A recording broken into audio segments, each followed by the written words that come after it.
ইয়া রাব্বুল আলামিন, ঘূর্ণিঝড়ের প্রভাব থেকে আমাদেরকে রক্ষা করুন। ঘূর্ণিঝড় রেমাল ইতিমধ্যেই উপকূল আক্রমণ করেছে।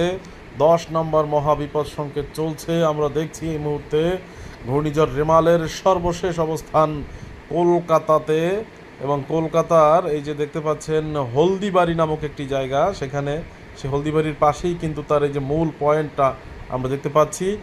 এবং এই ঘূর্ণিঝড়ের প্রভাবে বর্তমানে বরিশাল অঞ্চল, কলাপাড়া, কুয়াকাটা, খেপুপাড়া, আমতলী, পটুয়াখালী অত্র অঞ্চলে প্রবল বাতাস বৃষ্টি শুরু হয়েছে, এবং তার পাশাপাশি সুন্দরবনের উপর দিয়ে বয়ে যাচ্ছে প্রবল গতিতে। খুলনা, সাতক্ষীরা অঞ্চল অনেক ভয়াবহ পরিস্থিতির মধ্যে রয়েছে। আল্লাহ আমাদেরকে এই ঘূর্ণিঝড় থেকে রক্ষা করুন, হেফাজত করুন। এবং আমরা বরাবরের চেয়ে একটু যদি বিশ্লেষণ করি, বরাবরের ঘূর্ণিঝড়গুলো যখন বিশ্লেষণ করেছি সেখানে